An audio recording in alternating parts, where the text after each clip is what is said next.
BJP. അധ്യക്ഷൻ അമിത് ഷാ ഇന്ന് കോട്ടയത്തെത്തും. BJP. സംസ്ഥാന അധ്യക്ഷൻ കുമ്മനം രാജശേഖരൻ നയിക്കുന്ന വിമോചന യാത്രയിൽ പങ്കെടുക്കാനാണ് അമിത് ഷാ എത്തുക. വൻ സുരക്ഷയാണ് കോട്ടയത്തൊരുക്കിയിരിക്കുന്നത്. കുമ്മനം രാജശേഖരൻ നയിക്കുന്ന വിമോചനയാത്രയിൽ ബി.ജെ.പി. ദേശീയ അധ്യക്ഷൻ അമിത്ഷാ പങ്കെടുക്കുന്ന ഏകവേദിയാണ് കോട്ടയത്തേത്. 4 മണിക്ക് കോട്ടയം നാഗമ്പടം നെഹ്റു സ്റ്റേഡിയത്തിലാണ് സമ്മേളനം. കൊച്ചിയിൽ നിന്നും റോഡ് മാർഗമാണ് അമിത്ഷാ കോട്ടയത്തെത്തുക.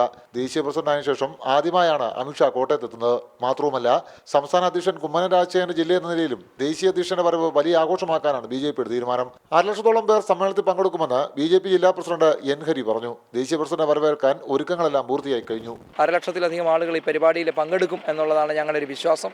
അതിനുവേണ്ടിയിട്ടുള്ളൊരു ക്രമീകരണങ്ങളാണ് ഞങ്ങൾ ചെയ്തുകൊണ്ടിരിക്കുന്നത്. അതേസമയം അമിത്ഷാ കോട്ടയത്ത് ആരെയൊക്കെ കാണുമെന്ന കാര്യത്തിൽ ഇതുവരെ വ്യക്തത വന്നിട്ടില്ല. വിമോചനയാത്രയിൽ പങ്കെടുക്കുമെന്നല്ലാതെ അമിത്ഷായുടെ കോട്ടയത്തെ മറ്റു പരിപാടികളെക്കുറിച്ച് ബി.ജെ.പി. നേതൃത്വത്തിനും അറിവില്ല.